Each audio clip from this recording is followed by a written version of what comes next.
All right, guys. Welcome back to the Overtime Sportscast. I am your host, Tone Lev. This is your other host, Herm J. And today we're going to get into our Browns Ravens Week 15 preview. The game is tomorrow evening at 4 p.m. And today we're going to talk about what we expect to happen in the Browns Ravens game, standout players, predictions. We're going to go through, will the offense get back on track? You know, since Deshaun Watson's been back, the offense has been a little iffy.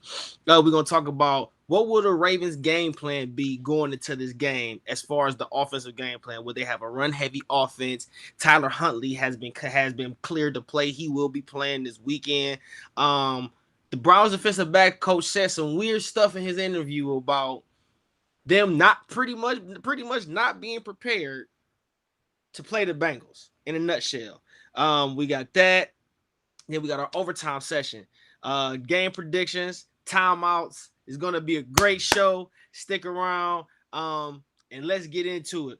So the first thing we're gonna talk about, the defensive backs coach of the Cleveland Browns came out and said in his interview, we were not prepared for T. Higgins and Tyler Boyd to not come back in the game. At some point, we thought they were going to come back in the game, but that made our defensive game planning scheme tough to adjust to. What is he talking about? What? I don't think he knew what he was talking about. You're man. talking about two 1,000-yard receivers no longer in the game. Duh, you man up with Jamar Chase and play zone with everybody else. What are you talking about?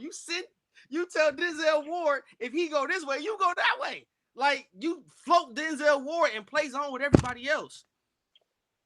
And look, man, I think, game adjustment? you and I know, and I think it's a lot of people out there, man, that will love for Denzel Ward to travel. Love for Denzel Ward to travel, man. And I don't think we do that enough. We don't It's do it at all. not, man. Yeah, man. He doesn't, man. And it's not enough. It's not too many elite wide receivers that we get to face throughout the whole entire year.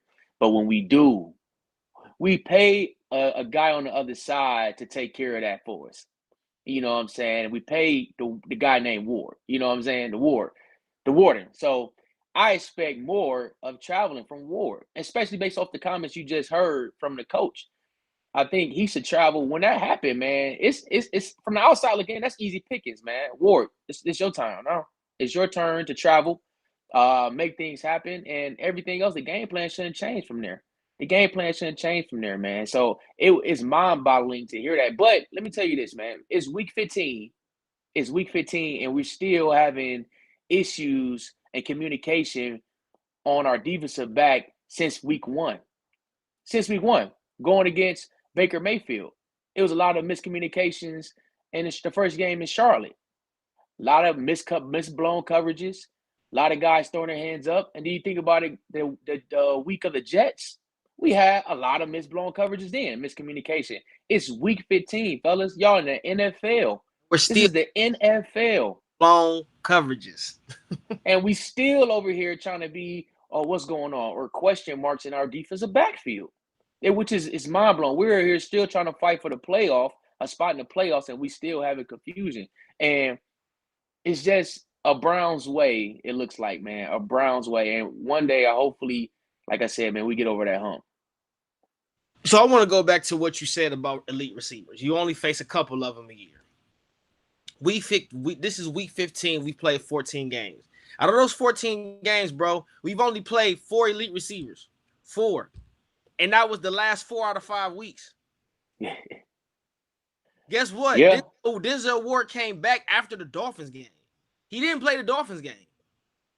So that was elite receiver number 1. You played Tyreek Hill. 1A and then 1B with Jalen Waddle, but you didn't have Denzel Ward. Okay, cool. You play the Bills the next week with Stephon Diggs and his backup Gabe Davis.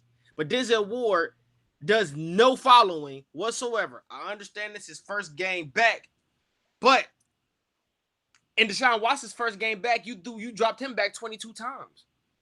Yeah. He put the ball in the air 22 times. Jacoby Brissett was averaging 24 to 26 a game. So why not bring Denzel Ward back and give him the matchups that he wants? He's repeatedly said in his interviews, I want to play the best receivers. That's what I'm here for. Right. I'm here to play the best receivers. You don't want him. You don't want him up against Stephon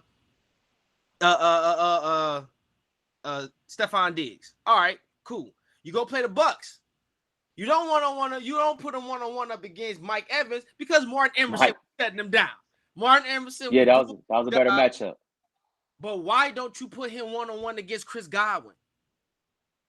Chris Godwin had 103 yards. Yes.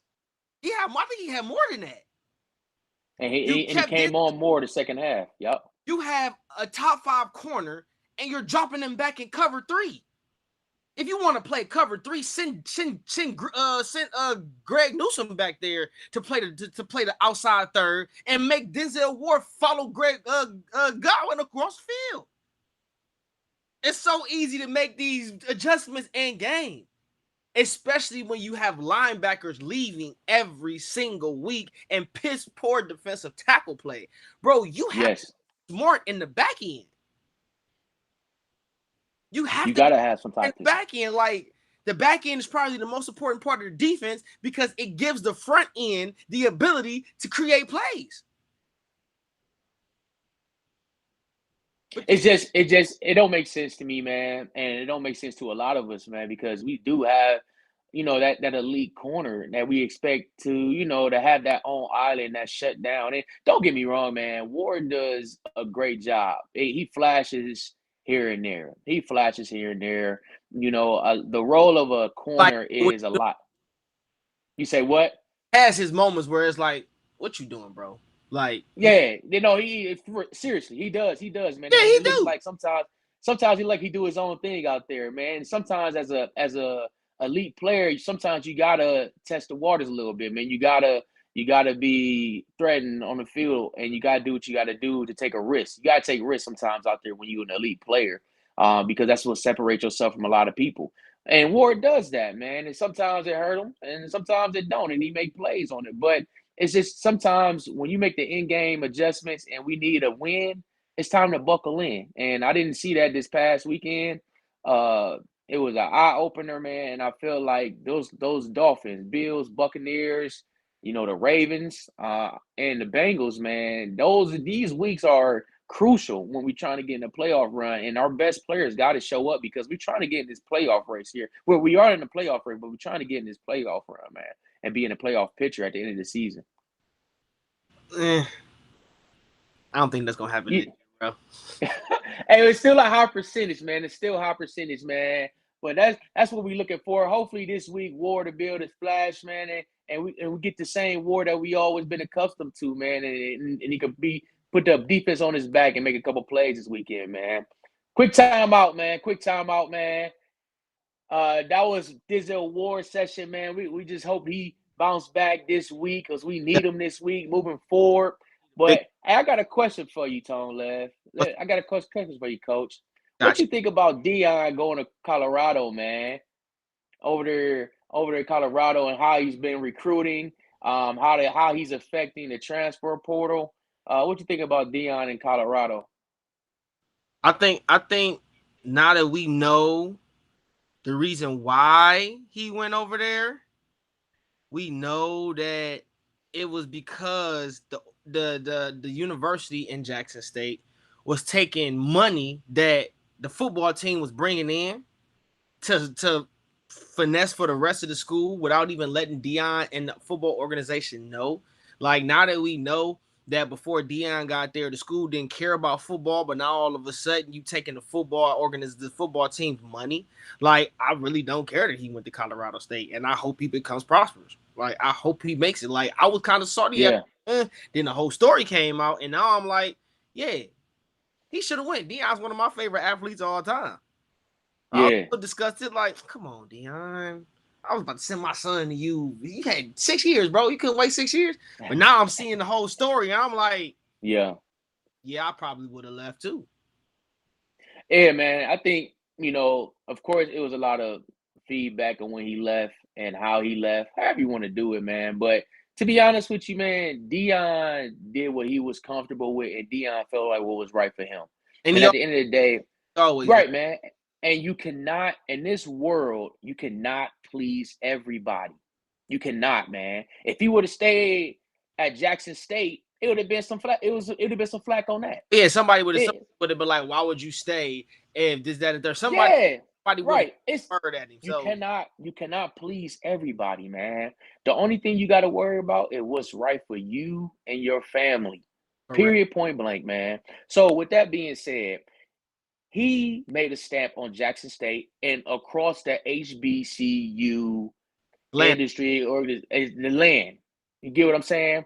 He made former NFL athletes go be head coaches, or former head coaches in the NFL go be head coaches for the HBCUs. That's what Dion did. He had a stamp on that. He made top recruits go to HBCUs. Mm-hmm. Dion had a stamp in that. Mm-hmm. He made more marketing for HBCUs. Yep. Dion helped with that. So when people say, "Oh, he let them dreams," well, who dream is it? Who dreams is it? Is it your dreams or is it Dion dreams? Because according to Dion dreams, he did what he had to do. You get He what I'm saying? can do like he. Dion separated himself from everybody. Dion separated himself from, and he goes about how he goes about it his way because that's the only way he know. Right. So, bam, him going to Colorado, we cool with that. Now, does he got to win in Colorado? For sure, for sure. And Especially how does he get that? Get the recruits in. especially in the conference that is becoming depleted, with UCLA and USC now shipping off to the Big Ten. All you got to compete with is Stanford and Oregon and Oregon State. So now you know the landscape for you to get a Power Five conference championship. It becomes a little easier. Will we see? Yeah, for sure. Will we see Dion in the college football playoffs in the coming seasons? Now with We'd love to see it. now with them stretching out to a 12-team playoff start in 2024, Anything's possible, it's man. possible. Anything's possible. You get the right athletes in a great system, man. Get some offensive alignment, defense alignment, which is a lot. Some more is most important of all.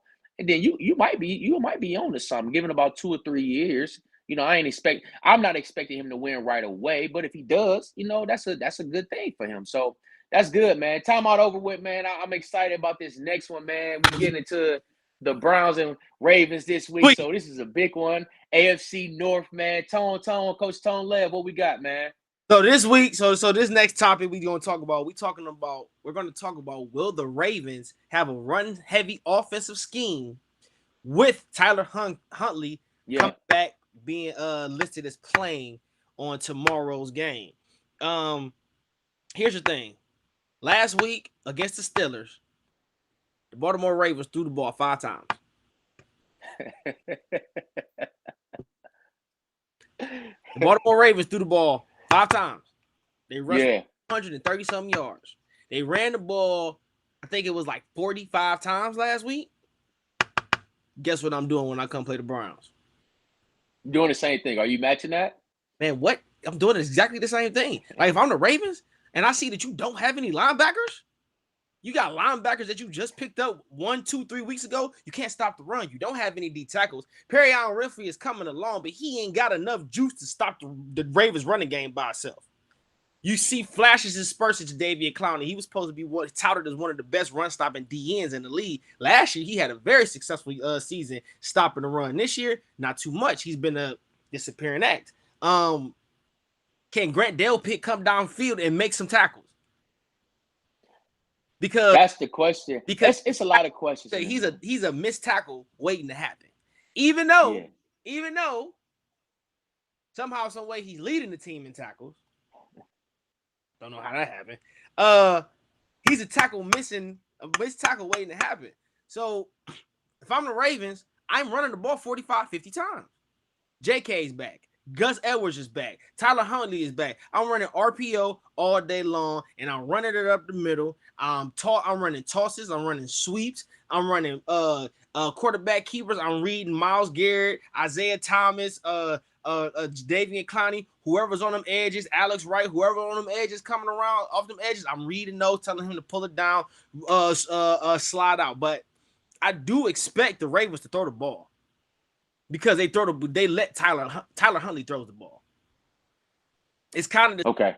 When Tyler Huntley's in the game, they kind of run the same that Kevin Stefanski used to run with Baker Mayfield. Play action, roll him out, check down. If it ain't there, get some grass.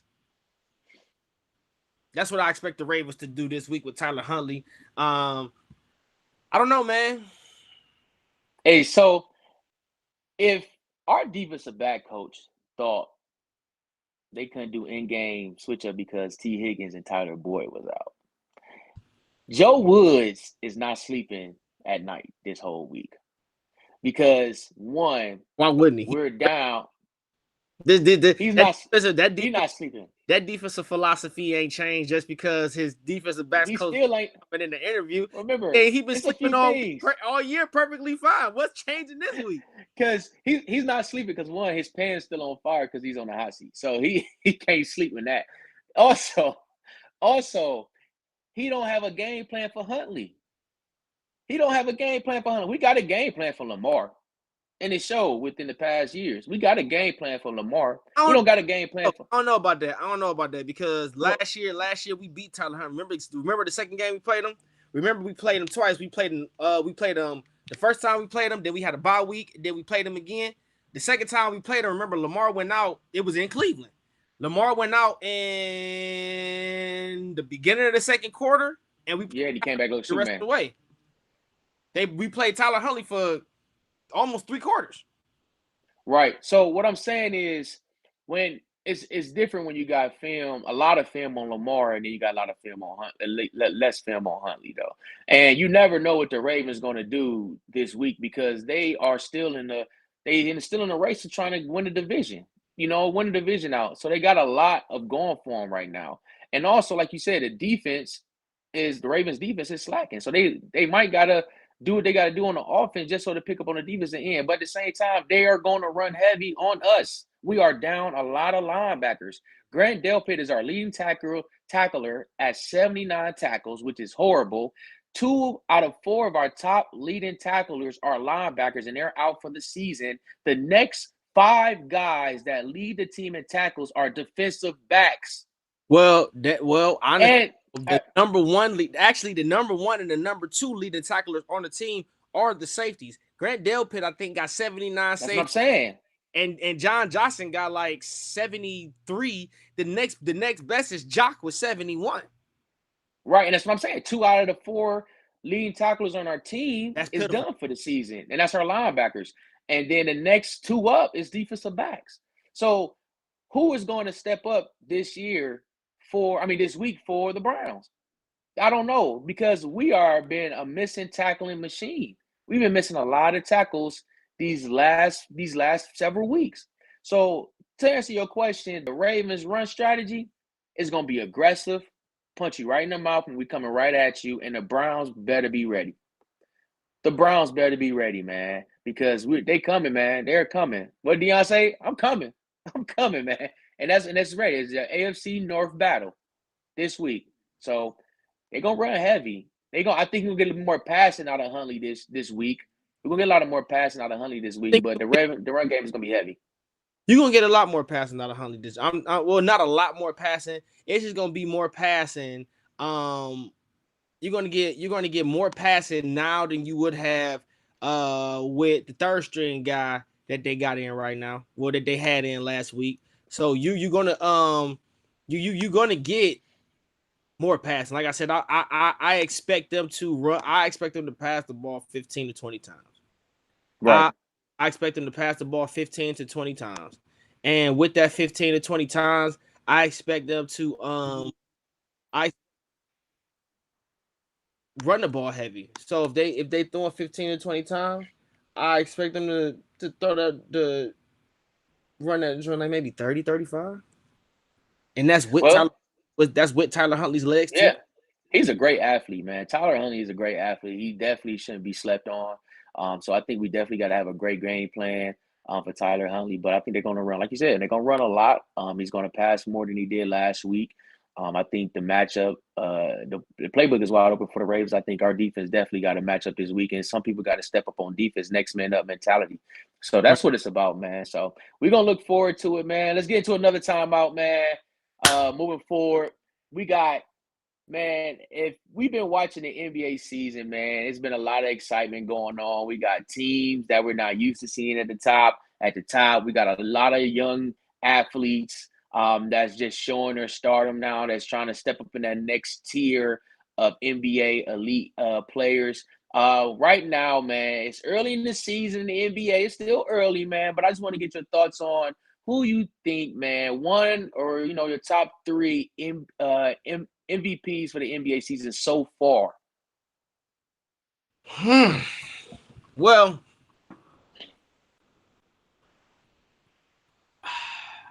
I'm gonna always go Greek, because at this point in time, Greek's the best player in the NBA right now. The best player in the NBA, and it's not even halfway close. He's a dog. I'm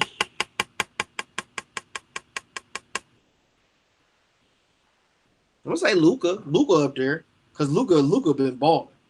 Luka balled against us a couple nights ago. Yeah. I think he 9, 7, and 8 or something like that a couple nights ago against us. So you got Luka. I don't know. Ja like my favorite player, but Ja, he ain't really been making no noise this season. Jimmy been Jimmy been consistent. You got to think with Jason Tatum too, man. I think you got Zion. I forgot Zion, man. Zion. Jason Tatum. Yeah, man. So you gotta. I mean, it's a few, but if I had to, I would say Greek, Zion, and probably Jason Tatum.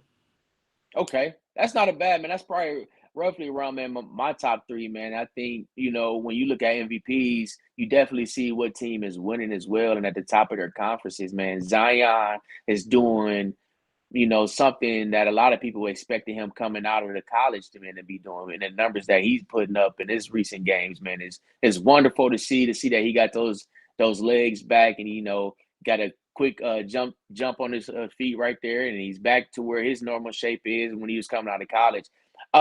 Embiid, man, is another one. I know a lot of people is not happy about what the Sixers doing right now, but his numbers for a center to be averaging right now close to 34 points, man, and 10 rebounds, that is amazing.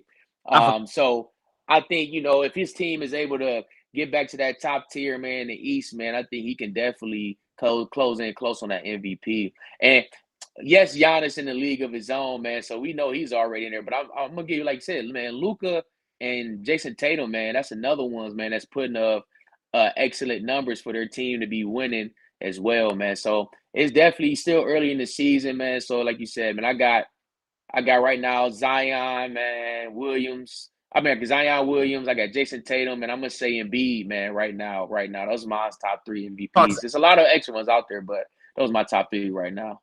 I tossed Embiid. I forgot about Embiid. I did. I forgot about Embiid. I tossed Embiid in there. Yeah, he been balling. Even though the 2 times that we played him, we beat him. Yeah. We got the Cavs got that anchor, man. They got Jared Allen, man. He's that defensive anchor. He tell you the truth, I'll put Donovan Mitchell up there. That's good, man. Yeah, he's a sleeper, definitely in the MVP conversation, man. I'll put Donovan Mitchell up there. Yeah, he definitely is a sleeper in the MVP conversation, man. So, hey, time up over with, man. Time out over with, man. We gotta move forward, man. Get to our next section, man. What we got? What you got for us, Tone Lev? All right. Let's go on to topic number 3, quarter number 3, topic number 3. Will the offense get back on track this week against the Baltimore Ravens? The offense right now is the 6th overall ranking offense. The past couple weeks, we've struggled to run the ball. That's the biggest thing that we've struggled to do. We only had about 80 yards of total rushing last week, and 33 went to Deshaun, 36 went to Nick Chubb. Kareem only had like 10 or 11 rushing yards. The week before, Nick Chubb couldn't get off. I think he had like 50 or 60 rushing yards. It's not like he not getting the carries. It's just he's not getting the line isn't blocking the proper way. And a lot of it is because the offensive scheme is being the offensive scheme is changing. The offensive scheme is becoming more complex, so the offensive line may be having trouble adjusting. Because technically, this is by going into week 3. Technically, because they did change the offense up. A lot of the time is, I hate to say it, but it's a lot of the time Nick Chubb not seeing the holes properly. Because they kind of run a with Jacoby Brissett, they ran a wide zone. Without Jacoby Brissett, they want to run an outside inside zone concept. Yeah. With Deshaun Watson, and that outside zone and inside zone comes out of the shotgun. A lot of the times you see the holes open, but you see Nick Chubb get jammed up because Nick Chubb is more so a crease player. He sees the small crease, he can slip through it and get out of there, and then he gets to that next level and breaks tackles. That's where you get the yards after contact. But he's not breaking those creases. It's not that the creases aren't there, and sometimes they aren't. Sometimes the creases aren't there. Sometimes it's just stuffed up. Like against Reader last week. That's 330-pound guy. JJ Reader, he was eating up everything because he was just shooting the gaps, shooting the holes. We had piss poor center guard play last week. What do you think the offense will look like this week against the Baltimore Ravens? They don't have a powerful, dominant front 4. They have a great front 7. Because since Roquan Smith got there, the defense has been trending upwards. But what do you think and what do you expect from the Browns offense coming into this game against playing at a high level? I think we'll take another step forward as our offense will do. Okay. I know the last few weeks, it's been average, but each week got better. I think this by us having Deshaun Watson having his legs as a threat, will it take some yards or will it take some carries away from Chubb? Possibility. It's always a possibility because they're the type of offense that we're running now with Deshaun Watson at quarterback. It's going to take some carries. It's going to take some rushing yards away from Chubb and Hunt. But also the Ravens got a game plan for that. I don't think the Ravens know how to game plan for something like that. We don't have another quarterback like Watson in our division. They haven't played against Watson and somebody in our division. You got to think about it. They got Joe Burrow, which is nowhere close to an athlete like Watson. And then you got Mitch Trubisky or you got Kenny Pickett with the Steelers, which is, something like nothing close to Deshaun Watson. I would say Burrow is not close to the athlete Deshaun Watson is because Joe Burrow is an athlete. Well, what I'm saying, he's an athlete, but he's not close to he's not using his legs as much. They don't do they're not using no read options. Deshaun Watson at his peak may be the best quarterback in our division. Right. So the only thing you could think of is, if Lamar Jackson was healthy, can Huntley do a scout team quarterback and probably treat him like a Watson? But guess what? Huntley is playing starting quarterback this week. So who can you use for scout team offense at quarterback to, duplicate what Watson can do? Nobody for at this point. So I think the Ravens will struggle against our offense because they got a game plan. Now, do the Ravens have talent on that side to match up with us? Heck yeah, they do. They just picked up Roquan Smith, one of the probably, if not the best inside linebacker in the game of football. So up there. There. So for him to be on the other side running that quarterback of that defense, I'm pretty sure, once again, Watson never seen nobody like him in a while. Their defense is young and moving, and they still got. But Chubb, he always do decent against the Ravens. He always do decent. No, Nick I ain't gonna say he doing it. No, not decent. Nick Chubb be grilling the Ravens, bro. Well, that's what I'm saying. Remember, hey, Nick Chubb. Some of Nick Chubb's longest runs is against the Ravens. That's what I'm saying. So but you said, like you said before, our offense has changed. our offense has changed. So do we go back and watch film on what offensive plays are best against the Ravens, or we stick to what we know with this new offense going forward and try to see what we can do against the Ravens? So to answer your question, I think our offense take another step moving forward because it's going to be hard for the Ravens defense to game plan against Watson and some of these new offensive plays we're going to run this week. I think they'll take a step forward, and the reason why I think they take a step forward is because I think Deshaun Watson's gonna take a step forward. I think you're gonna see Deshaun Watson finally hitting those throws. Not all, but this week I think you're gonna see Deshaun Watson hitting those throws, dropping the balls where it's supposed to be, good ball placement. I think he's gonna have good arm control. I do have him down for one pick, but I think it'll be like a tip pass. It won't be like a bad read like it was last week and the week before. And I think him being able to hit the seams and stuff like that with Njoku and David Bell's not playing. So you get Rob Woods out there. Schwartz ain't playing good, thank God. So you got you go you probably gonna have either Kareem Hunt or Raymond Felton out there to play the part of David Bell, which I feel comfortable with. I feel comfortable with Kareem and Nick Chubb on the field at the same time. What we've been asking for all season and what we've been asking for since 2019 when we got Kareem Hunt, or was it 2020? It was 2020. It was 2020. It was the year we went to the playoffs.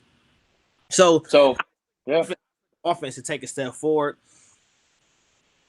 If this happens, if the offensive line can play up to the standard that they're supposed to, we will be successful on the ground against the Ravens. And if we're successful on the ground against the Ravens, I don't think it's a close game because I don't think the Ravens can offensively keep up with us. Facts. We definitely gonna have to. Yeah, definitely gonna have to make some turnovers on defense for us. So yeah, for sure. What I want everybody to look at this week as far in terms of our offense is our tackles, because our tackles, Conklin and Jedrick, are the ones that's been failing us this whole time. I honestly believe that Jack Conklin will be getting cut or traded at the end of this year. They're gonna either slide Jed back to the right tackle, which he was in Georgia, or Hubbard is gonna play, or the rookie right tackle that they drafted, the young one. Hubbard is gonna play that right tackle. They're getting him ready, getting him more snaps, and Jedrick just got to figure it out, right? Because you're young at tackle, so you don't got to worry about that. That's why all your money is in your guards. That's why you just re-signed the Teller and Bentonio, because you put all your money in your guards because you just signed 2 tackles. So I don't see Conklin being here after this year. Will that hurt the offensive line? Will it help the offensive line? We don't know, because how prepared is Hubbard? We don't know that. But as far as this week, I see him taking a bigger step. I see Nick Chubb going over 100. I see Deshaun Watson, doing his thing, extending plays, hitting people over the middle. I do think he's going to be a lot quicker on his reads. I really do. I think this week they're going to one-read him. Yeah. At least in the first half, they're going to tell him one read. And that's it. Let's not forget, though, man, the Browns, this is the first home game for Deshaun Watson, too. So he's going to have to feed off that energy. It's going to the stadium is going to go crazy, man. The Browns, his first home game, man, I'm pretty sure they're going to welcome him with open arms, man, and they're going to cheer for him, man. And there's nothing like playing the Ravens in the Cleveland Browns stadium, man, off the lake, man. And he can feel it. It's going to be emotional again, man. It's going to be very emotional for him. And I'm pretty sure he's going to understand there's not going to be no pressure. It's just once again, it's going to be for him. And then once he get that first snap going, man, and it's going to be good, man. Once again, the X factor is the play caller. The play caller, man. Put him in the right positions, put our playmakers in the right position against this Ravens defense, because the Ravens defense is going to be flying them around. They always had that next man up mentality. So the Ravens going to be flying around. So is our play caller going to put our playmakers in the best position to win the football game and put points on the board? So that's what I'm looking forward to.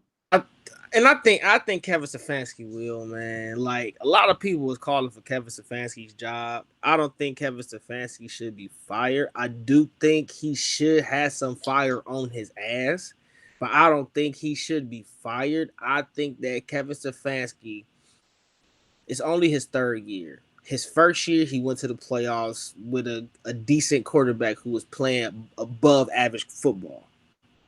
But that's not who he was. He tricked us. Last year, we seen really who that quarterback was, and I don't think Kevin Stefanski ever wanted. I'm not gonna say this guy's name just in case, just so y'all know. I'm not gonna say his name. Just guess, Browns fans. I think that guy is who Kevin Stefanski wanted in the first place. Yeah. I think they still, because that's why they didn't give him a contract. They franchise tagged them. They 5th-year option. No, not franchise tagged them. They 5th-year option them. I think that's why they did that, because Kevin Stefanski wanted to. If we have the ability to make a move to get the guy that he wants, then that's what they were going to do, and that's what they did essentially. So now what you have to do is you have to let Kevin Stefanski get a season with his guy, Yeah. because the offense isn't the problem. And I know people are upset with Kevin Stefanski because he's not raining hell down on Joe Woods. Why? Or because of his weird in-game situational call sometimes, which baffles me also. Uh, but But that's the reason why he got to be on the hot seat, though. Like, it sounds like, based off what you're telling me, man, he don't got no control over the game for some point. Like, he's year 3, and yes, he got a coach of the year under his belt. That's good. Maybe he need another offseason with Deshaun Watson. But it looks like we're still questioning our offense. He's been in control for 3 years, I don't know and why. it feels like we're. I don't understand why we would be questioning our offense when the 3 years he's been here, we've had a top 10 offense with a mediocre quarterback. Like Yeah, literally all well, three. but I get, yeah, for sure, and we had a top 10 offense, but it's still like we're still questioning some of our offense. Like, I feel like we still don't have an identity. Like, yeah, okay, yeah, people gonna say, oh yeah, your game is run the ball, run the ball. Well, these last few weeks we haven't been running the ball. So what is really our identity? Like, and that's what I'm saying. Like, I'm one of the people that's saying he should be on the hot seat along with Joe Woods. Like, I think he should be on the hot seat. Granted, they might give him another year because they want to see what he can do in a full offseason with no distractions with Watson. But at the same time, I don't think too much is going to change from him being a play caller. I don't think so, man. He got to show me. He got to show me more being that. So we definitely going to see. Now, what I want, see, this is what I like to ask Browns fans. This is the question. This is the question that I like to ask Browns fans. When they talk about Kevin Stefanski, they talk about him being a bad, or him being a wayward play caller, which baffles me, because I don't understand how he's not a good play caller when you take a guy like Jacoby Brissett and he has a top 5 QBR out of 11 games playing. You take a guy like, I gotta say his name, whatever. You take a guy like Baker Mayfield, who threw 24 picks just the year before. You Yeah. that, and he throws under 10. You know why? You know why we question that? Because you know why we question that when it's 4th and 1, we got a $230 million quarterback. You take him out to put Jacoby Brissett in to complete a 4th and 1 that we really need. That's why we question it. That That's was why we question it. that was dumb. But here's the thing. This is my problem with Cleveland fans. This is why Cleveland fans get on my nerves. I love Cleveland fans, but they get on my nerves. Here's the thing. If Jacoby Brissett doesn't overthrow the ball, which he came in cold, it wasn't smart. But if Jacoby Brissett doesn't overthrow the ball, that play scores. And now we're saying, oh my God, Kevin Stefanski is a genius.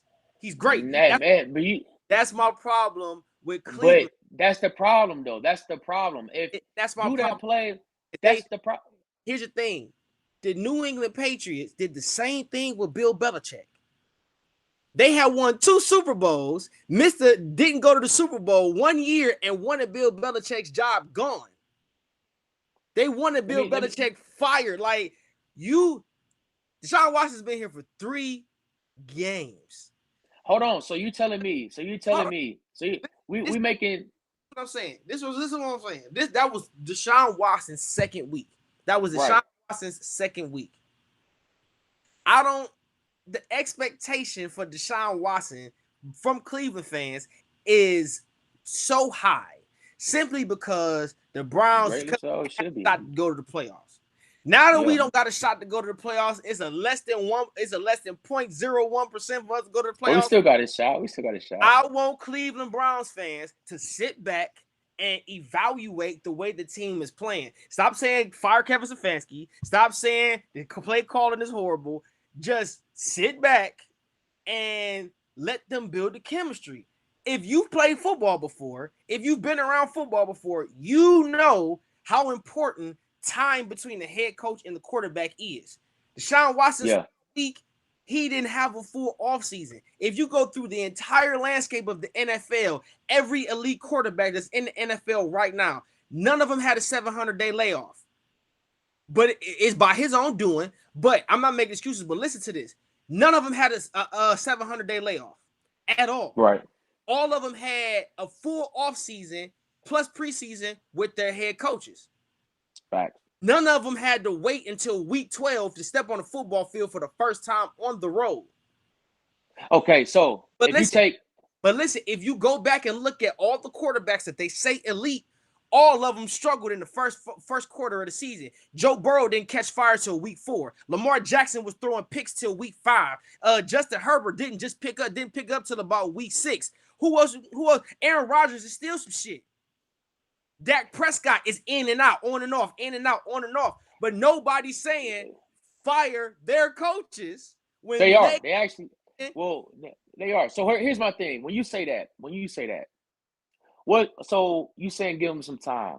Well, what about Baker Mayfield that can just come in on a Tuesday and win on a Sunday or win on a Thursday? Well, that's only a few days. That's only a few days prep, and he got a coach that can make that happen. What about Purdy? The last 2 weeks, Purdy been putting up excellent numbers. So when you say, and they're not even elite as talent as we expected out of Watson. So when you say when you make those great opinions and give the great feedback on that.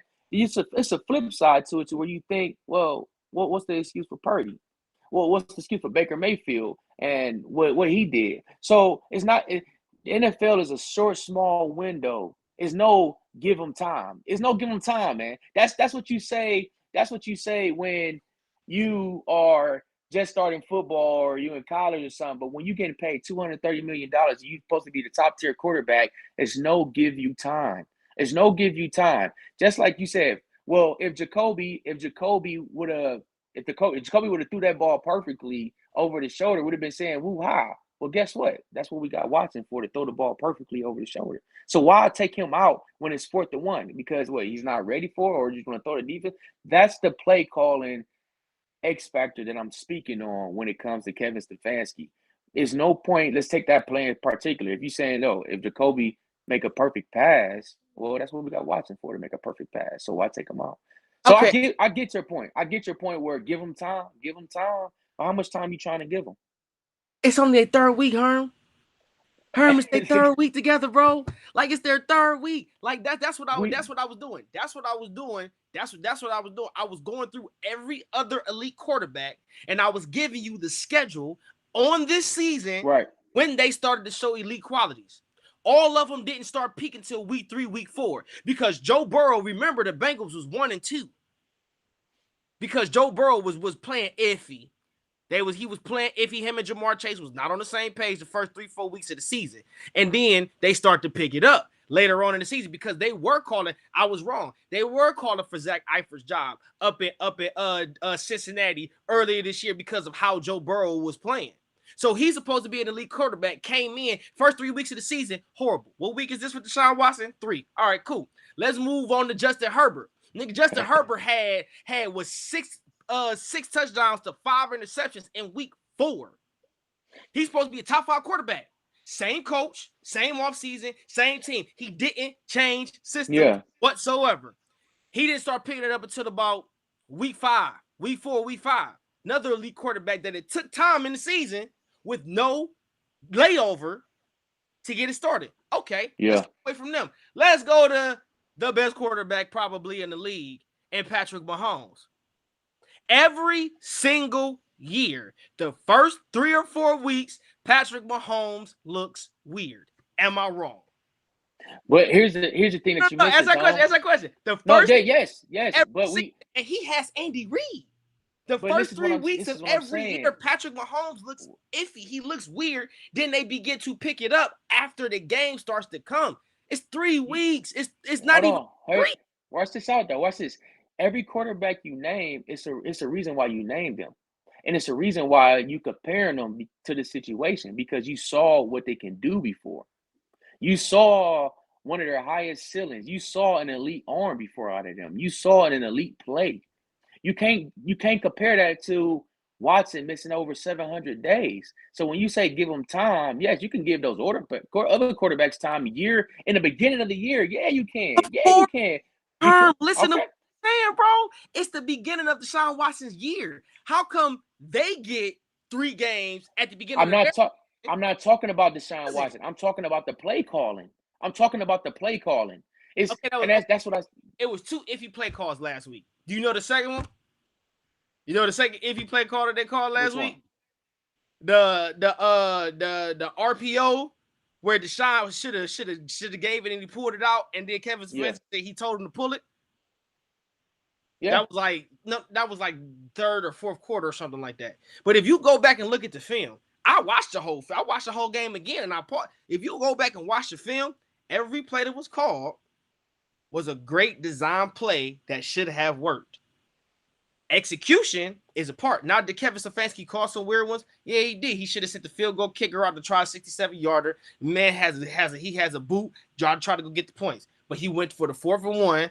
Jacoby overthrows it. Boom, bad play. That's bad. That's a bad sequence. That's piss poor sequence. He needs Kevin Stefanski. See, here's the thing.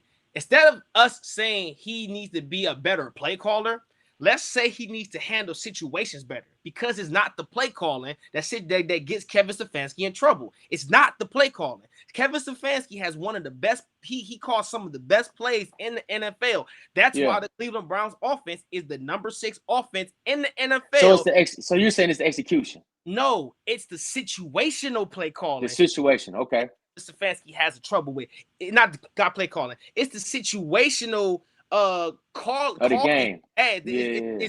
It's the game management that Kevin Stefanski has been having, and it's been just this season.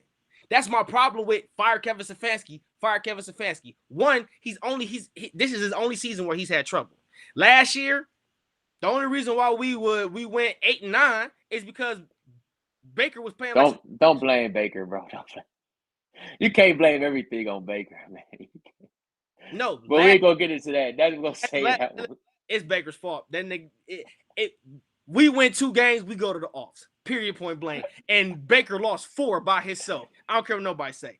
Baker lost 4 by his. We should have blew the Chicago Bears out last season. What happened? Baker gets to doing all of this weird stuff, throws a pick, fumbles, tears his labrum. It's Baker's fault. Anyways, let's continue. The last year, he didn't have any problem. He didn't have none of these issues last year. Nobody was calling for Kevin Stefanski's job. He didn't have any issues last year. What was the only issue on the Cleveland Browns last year? The only issue on the Cleveland Browns was the Baker Odell connection. They couldn't seem to get it. That was the issue. That's not Kevin Stefanski. Kevin Stefanski can't sit here and say you better connect the Odell, or you can't do that. He can't get the chemistry up. That's on them. So Kevin Stefanski wasn't calling bad plays. Like, what's killing me is Kevin Stefanski makes he has a track record of making quarterbacks better once he has time with them. At the beginning of this season, Jacoby Brissett was looking like some shit. Well, he wasn't looking like some shit. He was just looking like the average Jacoby Brissett that we knew he was going to be. This man ended up throwing for 2,600 yards in 11 games, bro.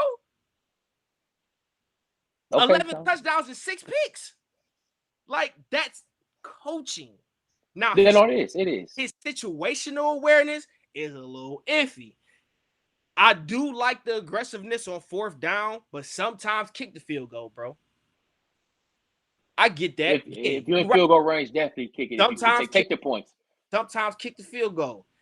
And I get it. K. York is a rookie, and he's been struggling this season. Well, he hasn't been struggling this season because he's like 78% on field goals as a rookie. That's fucking good. Yeah. That's crazy. Like, that's all pro numbers. The only person that's over 85% as a field goal kicker in the NFL is Justin Tuck. Everybody else is between 76 and 85. K. York is like kick the field goal. Kevin York. Kick the field. Take the points, man. Kick the field goal. Take the field goal. Take the points. Don't fourth and one, even if it's a 65-yarder. See what you got. You gonna turn the ball over anyway, or just go for something that's gonna get you 2 yards. That's what we're taking, man. Quick timeout, man. Last timeout we got for the session today, man. Real quick, we got it. Coach Tone Lev believing Kevin Stefanski, and he said, given it process, ain't nothing wrong with giving Kevin Stefanski time for the process, man. You know, I'm on the other hand, I feel like, you know, he's walking on thin ice, man. He should be on the hot seat along with Joe Woods. But who am I, man? Who am I? I'm Coach Herm J. I can't speak for a lot of people, man. I just can speak for myself, man. And I think his play calling, and like Coach Tone Lev said, man, his situational awareness is kind of off to me. But as a coach, you're supposed to get better, and we'll see. This week is a definitely good test for another AFC North. But, man, we got quick timeout. Tone, make this quick, man. What you think about the new roughing the passer, man? Based on roughing the passer penalties that you've been seeing, man, what you think about that? Do you think the NFL should review going into this offseason those roughing the passer penalties? No. Okay, so you like the roughing the passer penalties and an adjustment? I don't think they should change nothing. Like, because all they getting ready to do is slow the game down even more than it is. Because guess what? Now you're reviewing. You're going to be reviewing roughing the passer. 90% of them is going to come back. They gonna pick the flag up. It's just. Well, what I'm saying when I say review, I'm sorry. When I say review, I'm talking about should they have a meeting this offseason about changing or adjusting the roughing the passer penalties? No. Okay. All right. That's a good point. It's fine if you miss it in game. Be a better ref. Like, listen. Here's my thing. It's the same thing with refereeing as the police. It's the same thing. If you miss it, you miss it. It's your job to catch it. It's not it's your job to catch it. If the refs miss the penalty, that's on the refs. If the police officer just doesn't clock you speeding, that's his fault. Don't come to me with all these cameras trying to catch me speeding because you can't do your job properly. You get what I'm saying? That's what they doing with refereeing. They going through oh my God. Oh, it was roughing the passer. We got to go ahead and review that. No, you don't. If you miss it, you miss it. Okay, and I would say this. The only thing I hate about that's probably a few things I don't like about roughing the passer penalties. When you got these top tier athletes as one of the best athletes in the world, and they are 300 pound plus 6'5", 6'4", 6'5", 300 pounds plus, and they're moving at a high rate of speed with that weight. How do you expect them once they make a tackle on the quarterback to lighten up their weight so their weight will not land on the quarterback? That's the only thing that I would say they need to look into, because I'm that big, moving that fast, and I make a tackle on a quarterback, and you throw a flag because I could not take off weight off my body as I'm falling on the quarterback. Or try this one. They tell you need to learn how to shift your momentum so you don't hit quarterback. Bro, I'm 6'4", 320. What are you talking about? Shift my momentum. I ain't no G. How you want me to be a G? Less than a yard? I gotta stop and move and less than a yard, bro. What? It's retarded, bro. It's retarded. You're literally what they're doing, because you know it's about to be an 18th game in the next 2 seasons. Yeah. What they're basically doing is just quintessentially setting it up for quarterbacks to throw 5,000-6,000 yards a season. Yeah. That's what they're trying to do. They're trying to make the game. They're trying to make the game faster by slowing it up. Cut the reviews. Let them play football, bro. Just let them play football. I get it, man. All right, man. Timeout over with, man. What we got next, man? Coach Tone Lev. One more quarter. We're getting close. Great topics we got so far, man. What we got? Real quick, game predictions. This is gonna be a fast one. Game predictions. So I'm gonna go ahead. My game prediction is Browns 28, Ravens 24. Individual game predictions. I'm gonna just go to the Brown side of the ball. I got Deshaun Watson 22 for 33, 252 yards, 2 touchdowns, and a pick. I got Coop with 85 yards. I got DPJ with 94 in the touchdown. I got Njoku with 65 in the touchdown. I got Chubb, 18 carries, 102 in the touchdown. I got Ream with 85 all-purpose yards. I got the offensive line with the PFF score rating of about, I think I put 82, between 82 and 85. Uh, I just think they're gonna play well this week. I really do. I think they're gonna. Okay. That's not bad, man. You got a good offensive explosion happening this weekend, man. I think our offense will do great, man, and I think the Browns will win by a field goal. I'm gonna say 28-31. The Browns will win by a field goal. You're right. Um, and then because we're home, man, just because we're home. If it was in the Ravens, I think I have a different prediction. But I think because we're home, it's going to be a lot of emotions. Deshaun Watson going to have a great game. He's going to build off of last week. I think Nick Chubb gets back on track as being the Nick Chubb that we know he can be. And I'm not saying Nick Chubb is fault. It's his fault. But I'm saying that he's going to get back to Nick Chubb in the office that we know, that zone read, and he's going to pop one or two big plays again. I'm not saying it's going to be 80 or 70 yards, but it's going to be some big plays we need to get that offense to stay on the field and put some points on the board. So I got the Browns winning by a field goal, last-minute field goal, 31-28, and a close, tight AFC North game. I got it. Yeah. I got to win about 4. I got them winning by 4. I got the Browns 4 touchdowns, no field goals. I think they're gonna make at least. I think they're gonna make maybe 6 red zone trips, score 4, miss on 2. Not Okay. saying miss field goals. I think I think they just might. One of the red zone trips might be Deshaun Watson's pick. The other one may be we go for it on 4th down and we don't get it. All So right. that's We'll see, man. Excited, man. We're excited. all right. So listen, that's it. Predictions is over. Last session. We got the overtime session where we are able to talk about anything in the sports world that we would like to. So we're gonna start with you, Herm. You got 2 minutes. What you got on the play for the overtime session? I'm gonna just say, man, the Cavs need to make one more trade, man. I think for us to put us over the top, they need one more trade. We a very young, exciting team to watch. A lot of people has been sleeping on us. If they still sleeping on us, they better wake up right now. The Cleveland Cavaliers is on and running. We got a potential MVP candidate and Donovan Mitchell. He got a good backcourt partner and DG, and they're making plays. We got a defensive anchor, man, and Jared Allen. Chris Levert, I would like to see a little bit more consistency out of him. I want to see a little bit more people staying healthy on the team so we continue to build that chemistry throughout the NBA season. But I think going towards moving forward, we need one more big trade. I ain't gonna say big trade. That's the bad words. I want to say we just need one more trade to get that one more role player that can put us over the edge, man. So I'm looking forward for these Cavs to finish top 3, at least top 3 in the Eastern Conference, so we can make a run for this playoff. I'm not trying to do the play in this year. I'm not trying to mess with that. It's too many dogs out there to be doing a play in for one game, man. One game wins all. It's a lot of dogs out there, but put us in a 7-game series against somebody if we have to. I think we can pull it out, man. So no play in this year for the Cavs. I'm thinking top 3 finish in the East, and that's my overtime feedback, man, in the sports world. What you got for us, Coach Tone Lev? Well, I know it's a topic that we don't too much talk about, but we're gonna start talking about it in the coming Let's months. get it. Once spring training camp starts to ramp up in February. Talk about Cleveland Guardians, man. Cleveland Guardians, they making all kinds of moves right now. Yeah. Big move that they made yesterday is they traded Owen Miller to the Milwaukee Brewers for cash options, and some trade capital, I believe. But they did that so they can clear some space for their the catcher that they picked up.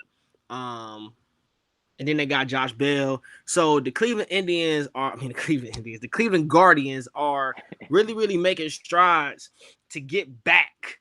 Not just to the playoffs. They want to go to the ALCS. They want to get back to the series. They want to win a series. We ain't won a series since the 40s.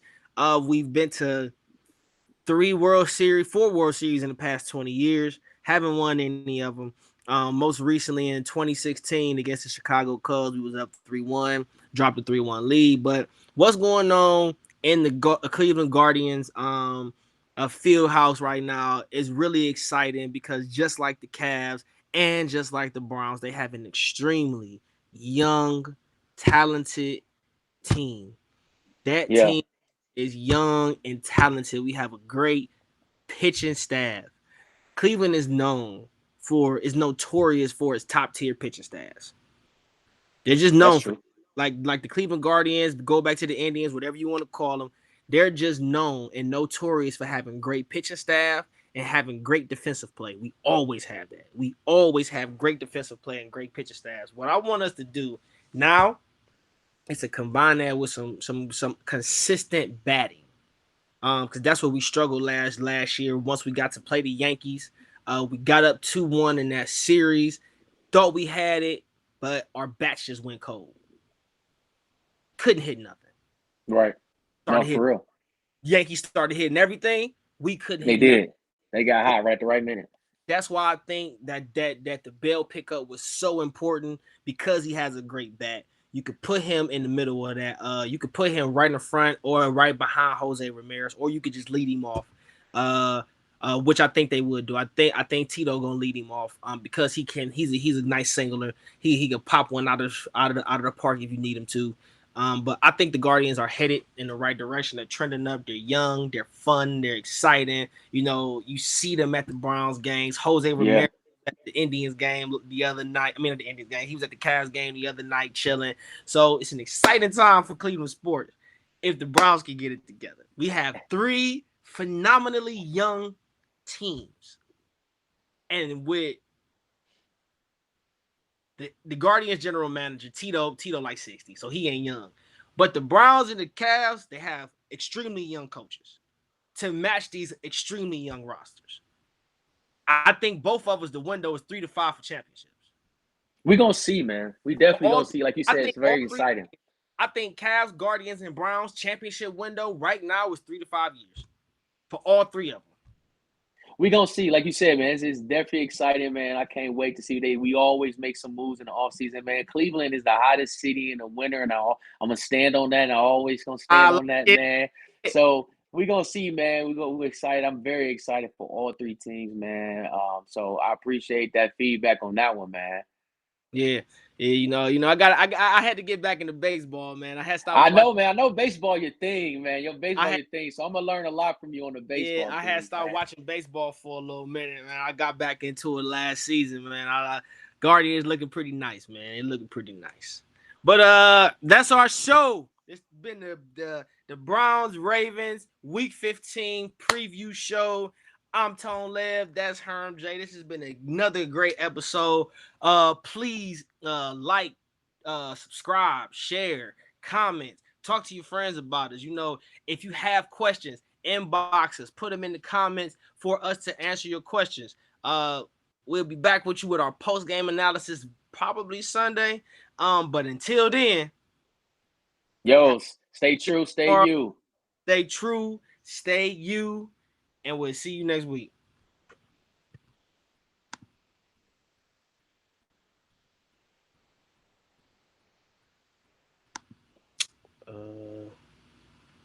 How the hell I started?